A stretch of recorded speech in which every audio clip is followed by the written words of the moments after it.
The topic is international monetary systems. What I want to do is to talk about what I call the spectrum of international monetary systems. I think even in the back you can see the top. Now, if you've taken international monetary economics or international economics, they classify monetary systems according to whether they're fixed exchange rate systems or fluctuating exchange rate systems. And that means that whether you have a government monopolized fiat money, let's say a world central bank, which many of the Keynesians have been pushing since the Bretton Woods system, or whether you have a 100% gold standard, well, those are fixed exchange rate systems. So they're on one side. And on the other side are the fluctuating exchange rate systems. So this sort of classification I find meaningless, okay, and misleading. According to Austrians, what we would do is to put on the left side, the best systems would be those that are monies that are supplied by the market. Okay, money first grew up as a full-body commodity, as gold, silver, bronze. So initially, money was a 100% standard, commodity standard of some type. I wrote gold standard here. But historically, we have most experience with the classical gold standard. Okay. That's also an imperfect, but still market-supplied money, in which there is scope for government intervention. And then moving to the right, towards the worst, you have the government monopolized fiat currencies, starting from fluctuating exchange rates and moving on to fixed exchange rates based on fiat money. So the classification for the Austrians is market-supplied commodity money, okay, and the variations thereof, and government-supplied fiat currencies. So that way you don't run into this ridiculous paradox or contradiction of putting together a one-world money and a 100% gold standard. Okay, so at the bottom, what I have here. So the Austrian dream, as it were, the Austrians could have their way, is most Austrians, or many Austrians, would have a 100% gold standard. Other Austrians would have something along the lines of a classical gold standard, but without the central bank. That's known as free banking. The monetarists want completely freely floating exchange rates between national fiat currencies, between the dollar, now the euro, the yen, and so on. They don't want any market intervention. We'll talk more about that. The Keynesians, beginning with the Bretton Woods system, they tried to get implemented a world bank issuing reserves, which is the euro is sort of based on that now, on a smaller scale. And that's the Keynesian dream, which is really our nightmare. Okay, if you just have one bank, World Bank issuing money, well then there's no escape from the hyperinflation. Okay, there is no escape. Even under the monetary system, as we'll see, freely floating exchange rates, at least as a currency becomes more inflationary, you can find a safe harbor in other less inflationary currencies. So what I'm going to do is begin from the left side and skip over the 100% gold standard, talk about the classical gold standard, and then move over towards the right, talking about the advantages and disadvantages of these different systems and analyzing them. Okay? And then we'll see that we'll come back to the 100% gold standard at the end. All right, let's first deal with the classical gold standard. Under the classical gold standard, there really wasn't different monies, even though there were monies were denominated in British pounds, French francs, German marks, US dollars. They were really the same money. Why? Because each currency, each national currency, was defined as a fixed weight of gold. So, for example, from 1834, should I turn the lights down here? It seems kind of Can everyone see that? It doesn't look dark, does it? All right, okay. From 1834 to 1933, the U.S. dollar was defined as 23.22 grains of gold, approximately 1/20th of an ounce of gold, okay? The British pound, from 1821, after they returned to the gold standard, after the Napoleonic Wars, until 1931, when they went off the gold standard, as the U.S. did in 1933, the British pound was defined as 113 grains of gold. So guess what? For over 100 years, $4.86 bought you 1 British pound. There were, quote, fixed exchange rates, as many economists would say. But the Austrians wouldn't say that. They wouldn't say that's fixed exchange rates. They would simply say that that's the laws of arithmetic. Okay? We don't say that there's fixed exchange rates between nickels and quarters. That 5 nickels exchange for 1 quarter, and that the banks buy nickels in exchange for quarters. That's absurd. We don't say that. Okay? Because it's meaningless to say that. The nickel is defined as 1/20th of a dollar. The quarter is defined as 1/4 of a dollar. 1/4 divided by 1/20th equals 5. Okay? They're units of the same currency. And that was true of the pounds, dollars, francs. Francs were approximately defined as 1/100th of an ounce of gold. So you paid about 20 or 25 cents for a French franc. And these exchange rates, if you want to call them that, they're not. They're just the monetary units of the different countries were simply different weights of the same commodity gold. So we had a one world money over the area of the countries on the gold standard. In the East, in China and India and so on, silver was the main currency. Though there was silver also circulating. Okay, I don't want to get into the complications of that, though. Okay, in fact, silver probably was the money of the common man until into the 19th century. Gold was used for international trade, and for various reasons, some of which involved government intervention, silver was demonetized. Okay, so let's talk a little bit about the gold standard, having described it as a one world money. Okay. Now, it may or may not involve a central bank. It didn't involve a central bank in the U.S. It did involve a central bank in Great Britain, for example, since the Bank of England was founded in 1693 and given special privileges and operated as, even though it was quasi-private, it operated as a central bank. There was gold coin in circulation alongside banknotes issued by private commercial banks, okay? And if there was a central bank, also the central bank notes. What were the principles? One last thing, of course. All banknotes, whether they were Bank of England notes, for example, or commercial bank notes, were immediately convertible into gold. Okay? On demand, at par. So if you had, let's say, $20, you could go and demand 1 full ounce of gold. Okay? Because the dollar was defined as 1/20th of an ounce of gold. And similarly in Great Britain. Okay, you'd get an ounce of gold if you brought in 4 pounds, approximately.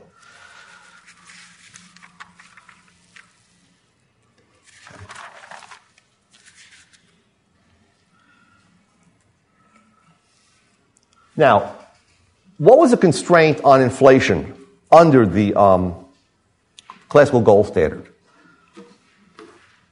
It was the fact that gold could not be printed, that gold could not be conjured out of thin air. Okay, that to increase the money supply, you needed gold reserves. Now, there was a problem. There was some scope for inflation, okay, for short-run inflation. And let me just show you a diagram. This is hypothetical. Just for the time being, this is the money pyramid under the classical gold standard. Just focus on the inner sort of semi-triangle there. Usually at the bottom of the system was gold. So let's assume that this country has a central bank that's holding $2 billion worth of gold. And historically, they've kept a 40% reserve ratio. Now, what that means is that the central bank can issue $5 billion worth of of their notes. Now, those notes, as well as gold, then are what's backing up the notes, because in the 19th century, private banks were able to issue notes as well as checking deposits. And if these banks kept about 20% reserves, then they would hold, or then they could create up to $25 billion, okay, worth of money. So the money supply was $25 billion. It was backed up by $5 billion worth of central bank notes, which in turn were backed up by $2 billion worth of gold. But remember, all that $25 billion was a claim directly to gold. Okay, so now, what would happen if the central bank, under these conditions, with these figures, were to increase its notes? Let's say it wanted to pay for a deficit, a $1 billion deficit. So it increased, it sold its bonds to the central bank, and the central bank created $1 billion more of banknotes. That would increase the reserves of the commercial banks from $5 billion to $6 billion. Now they would have more than 20% reserves, and they could loan out that $1 billion, which would be multiplied 5 times, and it would increase the money supply by $5 billion. So now you begin to have inflation. You would have a 20% increase in the money supply, and an approximately 20% increase in prices. Now, why couldn't the central bank go on increasing the money supply under the classical gold standard? Well, because we have other countries on the gold standard, and as you increase the money supply and prices are driven up, what happens is that U.S. residents begin to buy more imports from abroad, and on the other hand, your products become less competitive abroad. So your exports begin to drop. So here's the sequence of events.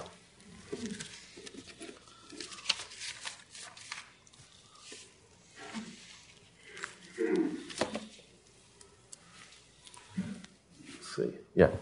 So let's say there's an increase in the money supply. That leads to higher prices. Okay. Now let's assume it's the U.S. So it's the U.S. money supply, U.S. prices. Now, those prices, this should be a greater than. So prices in the U.S. are suddenly greater than world prices. Okay. Prices in the U.S. now are higher than world prices. They're 20% higher. Because the gold standard, prices throughout the world under the same money are going to be about equal. Just like in the United States, if you abstract from transportation costs, prices of transportable goods are equal throughout the United States. But if suddenly one state were to inflate, though it doesn't have the power, you begin to see prices being higher, let's say in Alabama or New Jersey, wherever the inflation was occurring. Once that happens, once U.S. prices rise above world prices, you then have a decline in U.S. exports because they're more expensive, and an increase in U.S. imports, M for imports. Okay? We suddenly get a what? Assuming that we had balanced trade previous to the inflation. Yeah, you begin to get exports minus imports being less than zero.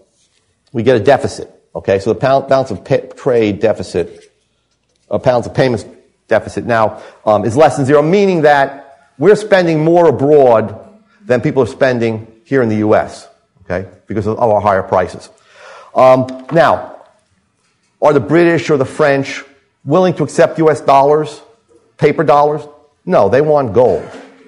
So eventually, that some of the money that has been created, some of that new money,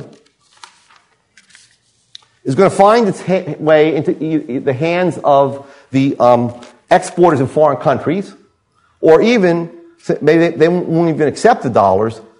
Our importers are going to have to begin turning dollars in order to get gold to ship abroad.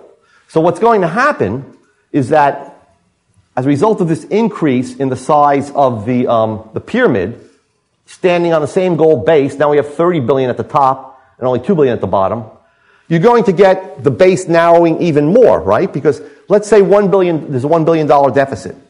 So $1 billion flows out in the form of gold. As the central bank loses its gold reserves, people begin to get nervous. Okay? They see gold flowing out. So we have an external drain, a drain to foreign countries, which then threatens to set off an internal drain. That is, people coming in and redeeming their commercial banknotes and deposits and demanding gold, which means the commercial banks then have to take their central banknotes and turn them in exchange for gold. Well, before this happens, the banks will raise their interest rates. The central bank will try to raise the interest rate, contract the money supply so that the gold flow stops and, in fact, reverses itself. So there can be inflation. There was inflation under the classical gold standard, but it was always cut short by this, what's called the price specie flow mechanism. Okay, it was so named by the classical economists. Prices change, causing the amount of specie to change in the country, specie being the precious metals, SPECIE, and the precious metals flowed one way or the other. Okay, so it's called a price specie flow mechanism. It was first outlined by David Hume in the 1750s. Okay.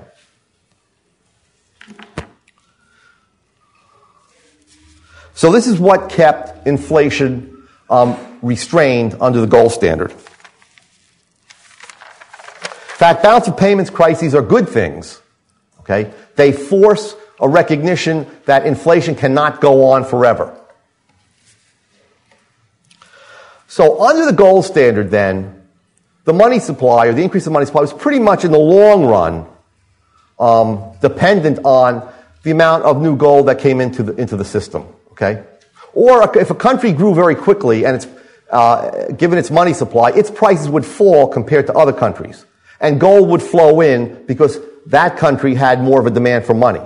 Okay? So gold would redistribute itself from one country to the other as a result, naturally, of economic growth. Okay? But you wouldn't have a worldwide change in the money supply. That was continual. And that's why, for example, in the U.S., prices in 1896 were lower than they were when the gold standard was first fully instituted in 1834. Or even if you go back to 1800, when you had gold and silver, the prices were lower. So prices gently fell. They fell very rapidly after the Civil War, after we got rid of paper money and reestablished the gold standard from 1879 to 1896. They fell at unprecedented rates, okay, the prices. They fell at like 3% per year. So even if you didn't get a raise, every year your real income was going up by an average of 3%. That didn't discourage industry. In fact, the 1880s was the decade of fastest economic growth in U.S. history. Okay. Okay. Now let's talk a little bit about what followed the gold standard. In 1914, World War I broke out. Within 2 weeks of the outbreak of the war, every single belligerent went off the gold standard. Because wars are, especially modern wars, are incredibly expensive. And to pay for them in taxes would cause a revolt among the masses. Okay? Before there was paper money, when kings would run out of gold and there was no way they could raise taxes more, the armies would just stop in the field and they'd just go home because they couldn't pay them anymore. Okay? Well, once paper money was introduced, there was a way to get around that constraint. So wars became longer, bloodier, more destructive. And that was true of World War I. No one could, when the war started, everyone thought, well, it's like any other war, it'll end in a year or two. But that wasn't the case. Because governments began to finance it for the first time in history, by all going to a paper money regime. The U.S. was the only country that stayed on the gold standard, but once it entered World War I in 1917, it stopped exports of gold, so it sort of semi-went off the gold standard. So the classical gold standard really broke down in 1914. There was monetary chaos and a lot of inflation. There was inflation in Great Britain, there was inflation terrible inflation in Germany, and the Central Powers, Austria, Hungary, and so on. And that continued after the war. So there was agreement that the world should go back to a gold standard. But unfortunately, they didn't go back to a full gold standard. Okay? Great Britain went back in 1925. Other countries went back a little bit later. It was really what we call a gold exchange standard, or gold bullion standard, where the only way you could get gold was to get it in large, expensive bars. Okay, no longer were there coins in circulation, and so that only if you were really involved in international trade, you were a big business involved in international trade, would you have access to gold. Okay, so now everyone became acclimated to the use of paper money, even though we sort of went back to a gold standard. In addition, smaller countries didn't go back to a full gold standard. They went back to what's called a gold exchange standard. So the gold exchange standard, we'll come back to this, meant that some countries would hold gold as reserves for their money that they would convert their money into. Others, though, smaller countries, Czechoslovakia and some of the smaller countries, would only hold either dollars or British pounds, which were convertible into gold. Okay. Now, what this did was the following. If the U.S. inflated, number of dollars in the economy inflated, and our prices went up, dollars flowed abroad through the balance of payments specie flow mechanism, and those dollars then were collected in the banks of the smaller countries that were holding dollars as backing for their money or pounds, and then their prices would go up. So now we had inflation being exported. To the extent that foreign currencies were held instead of gold as backing for the money, you now had the phenomenon of the international exporting of inflation.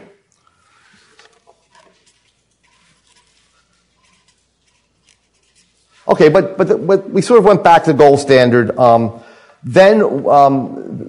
which allowed much more scope for inflation. U.S. inflated during the 1920s. Great Britain inflated during the 1920s. Part of the reason that we inflated was to help Britain go back to the gold standard. Their currency was extremely overvalued. In other words, their prices were too high for the old rate of $48 of 1/4 of an ounce of gold for 1 pound. So we tried to deliberately raise our prices so that gold would not keep flowing out of Great Britain to the U.S. when they went back on the gold standard. So there was a lot of inflation. We had the Great Depression, and this has been explained to you, the Austrian theory of the business cycle.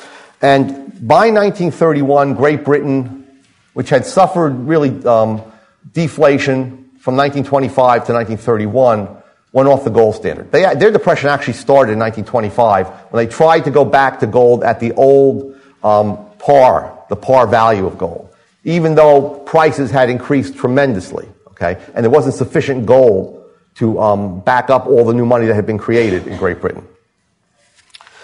The U.S. held out longer, went off the gold standard in 1933, and then the so-called Latin Monetary Union, which was led by France and included Belgium and a few other countries, they went off the gold standard in 1936. And there was monetary chaos, okay? Roosevelt confiscated the gold of American citizens in March 1933. It was against the law from that point onward for anyone to own gold who was not a licensed dentist or jeweler, okay? In fact, that law was in effect until 1976. Americans were not allowed to own gold, even in foreign accounts. Okay, an American could not own gold that was held in Canada. Okay, it was against the law until 1976. At that point, instead of the exchange rate being $20 per ounce, they devalued gold to $35 per ounce because they thought if they changed the price, raised the price of gold, that would give them more scope to inflate the money supply. Okay, which in fact they did, to try to get us out of the Great Depression, which was caused by inflation in the first place. Okay. So, as World War II broke out, and as it began to look like the Allies were going to win the war, if I can find one order here, the Allies met in 1944 at a very nice resort, the Bretton Woods, up in New Hampshire. And they wanted to come up with a reconstructed standard, monetary standard, which on the one hand was based on gold, but on the other hand would not punish debtor countries, i.e., which would allow inflation. Okay? In other words, they didn't, for countries losing gold, they wanted various safeguards and bailouts and so on. The British insisted on this. The representative of the British Exchequer, which is their treasury, was Lord Keynes. The representative of the U.S. Treasury was, Keynes was actually an aide, and so was this guy. It was really their two plans that were discussed. They drew up the plans for the main negotiators. So in Keynes's plan, he wanted to have something called Bancor, which is bank money, gold. Core is a root for gold. And it was basically a world money that had some gold plating on it, but it wasn't a real gold standard. Harry Dexter White, who was a later tried and found and convicted as a communist spy, was the one who came up with the U.S. plan. And it was called the UNITA. He wanted UNITA, United Currency for the whole world. Okay. None of that really passed. What passed was a big compromise. The compromise was known as the Bretton Woods system, which we had from 1946 until 1971, when it completely broke down. Now, what did the Bretton Woods system do? Let me just talk a little bit about that.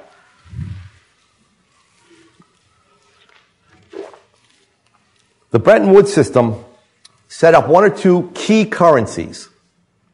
It turned out it was really just one, the United States dollar, which was the strongest currency at the time.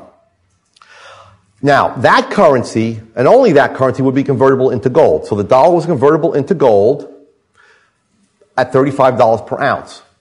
But it was only convertible for foreign official institutions, meaning foreign governments and foreign central banks. U.S. citizens could not redeem their dollars into gold. In fact, as I said, it was illegal for them to even own gold, unless it was in their teeth or they're wearing it around their neck. Okay. So, what about the other currencies? Well, they were to be convertible into the U.S. dollar. So now you had a very strange pyramid of money under the Bretton Woods system. And this was the pyramid of money under the Bretton Woods system. At the bottom was gold, basically U.S. gold.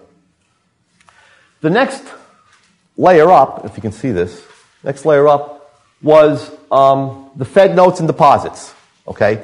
The reserves that are held by commercial banks in the U.S. That was the raw material for creating checking account money. Okay. But now, all other currencies held not gold as backing for their currencies. They didn't hold any gold independently, for the most part. France did. But the dollars were backing up their money.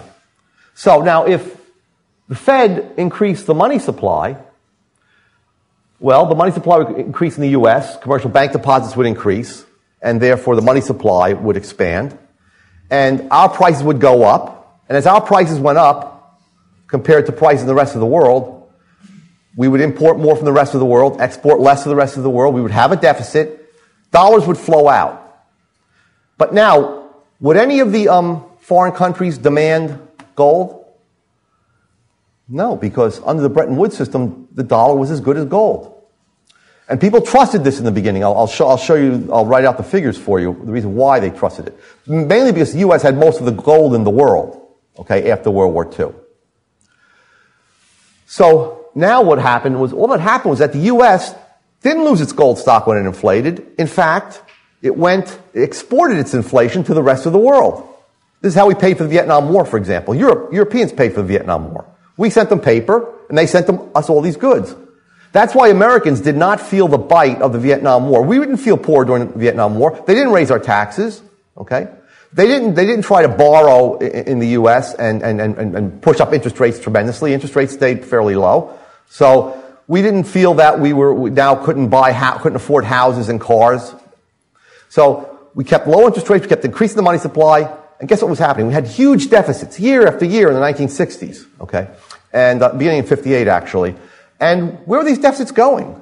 How were we paying for them? We weren't sending them real goods. We were sending them paper.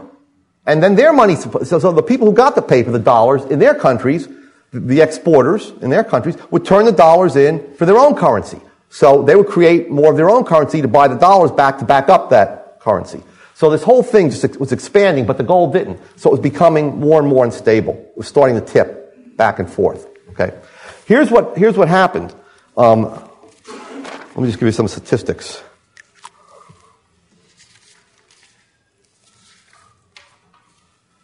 Okay, so at the end of the war, let's say 1950 it was. Okay, we have here the U.S. gold stock. And here we have, let's call them foreign dollar liabilities. Yeah.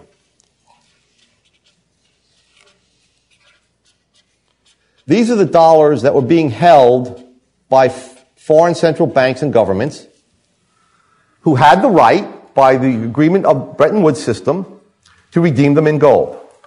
So let's start with 1950, then we'll go to 1960s. And then the end, the late 60s. So we had $25 billion worth of gold. This is all billions, initially. And yet, Europe, which was rebuilding, only had $12 billion in liabilities. Their claims on the gold stock was half the value of our gold stock. So they trusted that the U.S. dollar was as good as gold. That's why they were willing to accept U.S. dollars. The U.S. citizens had no claim on the gold stock because we couldn't redeem our dollars. As we ran more and more deficits and more dollars leaked out of the American economy, this situation changed. There were free gold markets in Zurich and London. So there were people who were buying gold, Europeans, with dollars. And that kept driving the price of gold up above $35 an ounce. Actually, it never really got up, but to above $35 an ounce, because their governments would then have to sell gold to keep the price at $35 an ounce. So the British government, the Swiss government, where would they get the gold from? They'd have to turn in their dollars for gold. Okay, and then there was the problem with the French, who wouldn't be the American lapdog. Okay, the French kept redeeming their dollars for gold, at first in small amounts. But by the say mid-1960s, after the Vietnam War was raging, our gold stock was down to half of what it was in 1950. Foreign liabilities were now up to the $50 to $60 billion range. Everybody started getting nervous here. Foreign governments. By the end, we had $9 billion. Foreign governments had somewhere around $80 billion. In 1965 or so, some of the foreign governments began getting nervous, particularly France and Germany too. And they began to push for redemption of their dollars in gold. Well, since Germany was an occupied country, we basically, we threatened them. Okay, so, we blackmailed them. We said, look, we're spending all this money in keeping our troops there to protect you. Okay, not to control you, but to protect you. And we have our nuclear missile shield protecting you against the Russians and so on. We might not be able to afford to keep doing that if you keep insisting on redeeming your dollars in gold. So the Germans backed off, and the French didn't back off. There was a great economist, friend of Mises, his name was Jacques Rueff.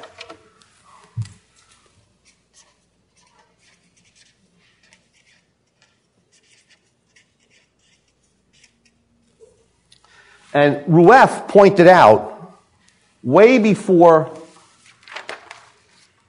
the crisis hit, in the 1950s, he kept saying, this can never work, because the country that is the key currency country, the U.S., is going to keep increasing the money supply. And the reason, as only the French can do, he gave us he summed up in a very simple and compelling phrase. He said, because if we don't demand gold convertibility, the U.S. can run a deficit without tears. So that was his phrase, a deficit without tears. Meaning, just keep printing paper money and taking goods from Europe. Okay. So Americans can still have consumer goods, yet the American economy is producing a lot more war goods. Where are they getting the consumer goods from? Well, they're taking them from Europe and we're giving them paper, increasingly worthless paper. Okay? So Rueff became an advisor to Charles de Gaulle, who was a great war hero. Though he didn't really do much. I mean, he didn't have a country. He was just hanging out with the British and the Americans, but considered a great war hero, and then became the president. And he listened. And he told the Americans, to stick it. They dropped out of NATO. They started their own nuclear force, independent nuclear force, and they began demanding their gold back. So we continued to lose gold, okay, which is a great thing, okay, when you make somebody pay their debts, okay. But everybody during the mid-1960s, there was all this anti-French sentiment. I think this is where the myth started that somehow French hate Americans. Yeah, they hated Americans because the government was blackmailing them. Okay, the U.S. government. Okay, so now what happened? So by 1968, the price in Zurich and London of gold went up to $38, and everybody panicked because the U.S. wasn't feeding gold fast enough to these foreign governments to keep selling the gold, to keep the price down at 35. So what the U.S. government did at that point was to say, you know what, we're going to have a two-tier gold market. From now on, we don't care what happens to the price on the private market. What we're going to do is just trade gold between one another at $35 an ounce. Okay? So even though the dollar was now worth less than 1/35 of an ounce of gold, it was worth much less on the market. Okay? We kept this fiction up. Even under those conditions, okay, that was pretty much the real end of the Bretton Woods system. The formal end came in 1971. In 1971, okay, now we're here. There's a number of gold rushes where foreign central banks have to turn in their dollars because people are demanding gold so much. Okay, and that stopped in 1968. But by early 1970 and so on, the governments themselves wanted the gold. Okay, so they're pushing the U.S. So the U.S. had to make some effort to recognize its obligations, and by 1971. As I said, we were down to $9 billion. There was $80 billion of dollar liabilities. And gold was leaving the U.S. so quickly that within 2 weeks, we would have lost our entire gold stock. At that point, President Nixon stepped up on a Sunday night, and in addition to imposing wage and price controls on the American economy to stop the inflation, he also announced that the U.S. would no longer honor its solemn promise to renege on a solemn promise to continue to convert the dollar for gold for foreign official institutions. Okay, except in the amounts and at times that are in the interest of the American nation. He said something stupid like that at the end. So anyway, that was it. Rueff was right. Henry Hazlitt, another Austrian economist, was right. All the Keynesians and so on, their solution to all of this was, you know what, there's not enough liquidity. We have to have more stuff backing up the $80 billion. So you know what, let's come up with paper gold. And so paper gold, some of this was actually printed, and it's still in the U.S., it's still in the monetary system today, with special drawing rights, which gave you the right to draw foreign currencies. So the U.S. could turn these in for, British pounds and so on. So it gave the U.S., and then they could use them to pay off their gold debts. But it didn't really go very far. The countries that were owed the gold, were sort of against the plan. So that collapsed. But they kept, but Rueff and Mises, and especially Henry Hazlitt, and another economist that was a friend of Mises and knew him, Michael Halpern. We have a few books by Michael Halpern downstairs. They all said, this is going to crash. This upside down triangle is now so narrow at the bottom that it's just going to tip over. And it did.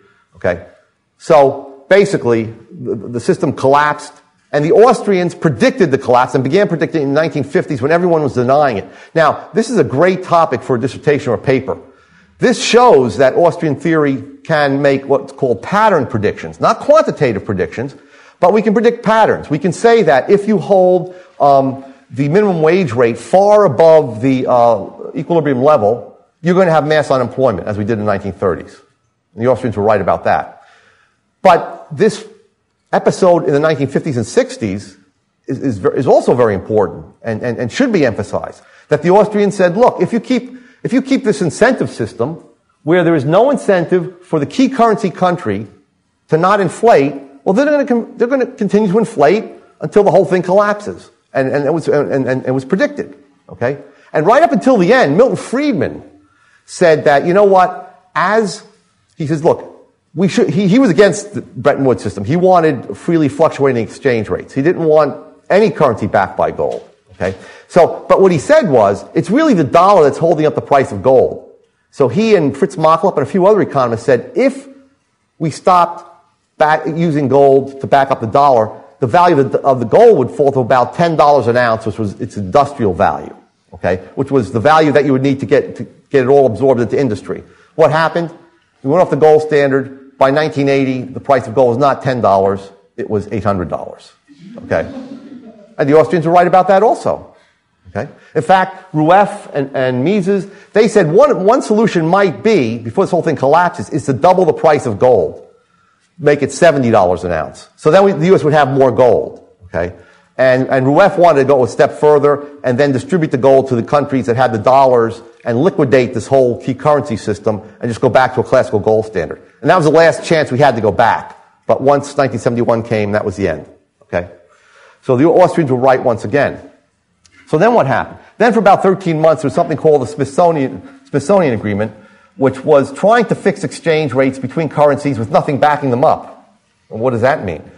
Nixon called it the greatest monetary agreement in history. Within 13 months, it collapsed. Okay.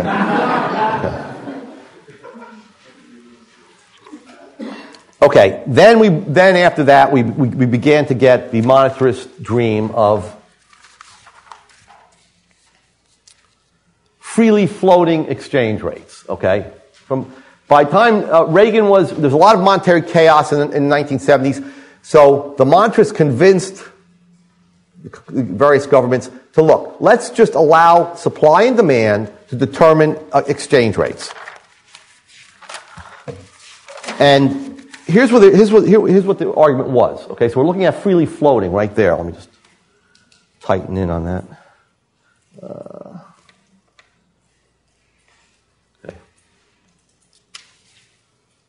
Okay, freely floating exchange rates. It didn't last that long, but they claimed that this was the solution to all the world's problems. They said, let the market determine the relative values of currencies. If the U.S. was inflating faster than other currencies, then what would happen is that U.S. prices would rise to a greater extent, which would make the dollar less valuable in terms of pounds and yen. And so the U.S. dollar, its exchange rate would fall to reflect the fact that it was a weaker currency, that it could buy less.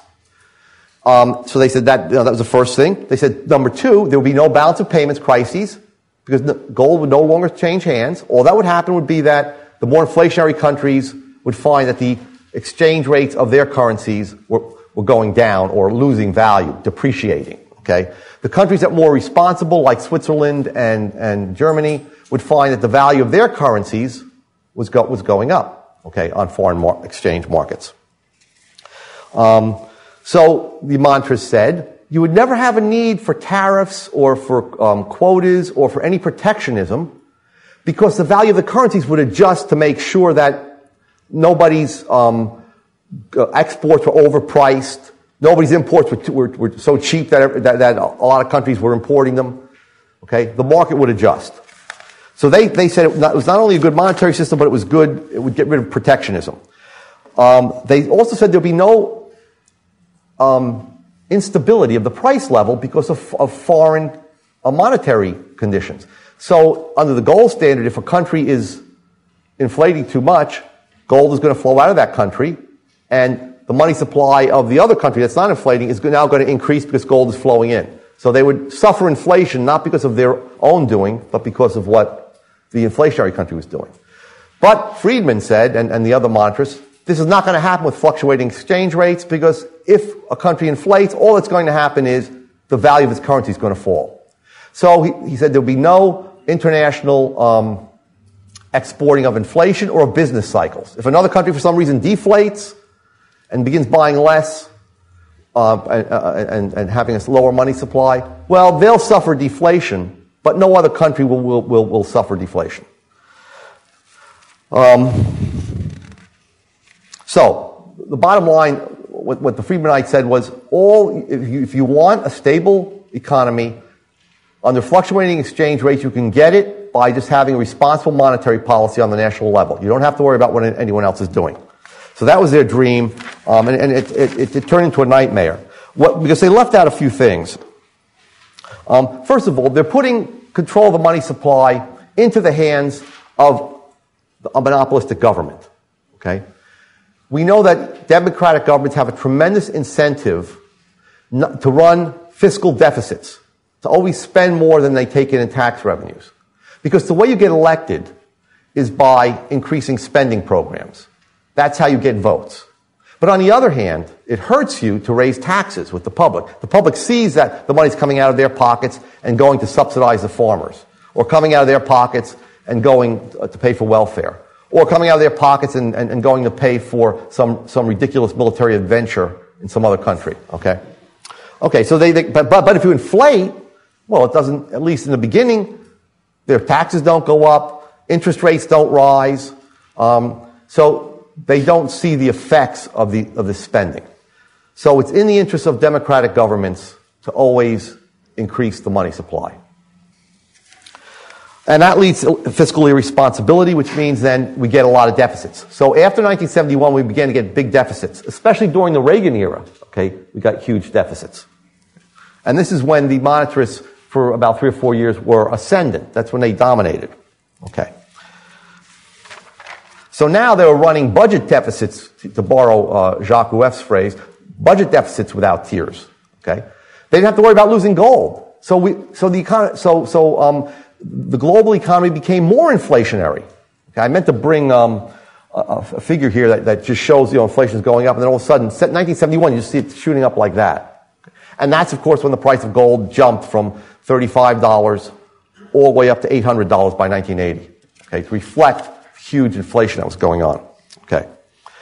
Something else that they didn't count on was that when you have fluctuating exchange rates, you can deliberately push down the value of your currency by expanding money very quickly and making your products cheaper, because now your money is cheaper to buy, before your prices go up. Because exchange rates always adjust before prices go up. So if you start expanding the money supply, the people that are shrewd speculators on foreign exchange markets, they immediately start dumping dollars, selling dollars, which drives the price of dollars down and makes it easier to buy U.S. exports. We did this from 1985 to 1987, okay? And we sold more cars and so on, more U.S. products. Eventually, the prices catch up, and then you lose that advantage. But now all governments began doing that to one another, okay? Undervaluing their currency, something that China does today, to sell us more goods. Okay. Now, from our point of view as consumers, no problem with that. Okay. If some other country wants to undervalue their currency, what they're doing is they're giving us cheap goods. Okay. So we're benefiting from that. What the U.S. was doing from 85 to 87 was subsidizing the export industries, U.S. auto industry and so on, by redistributing wealth from me and you, because with the cheaper U.S. dollar, we had to pay higher prices for all imports.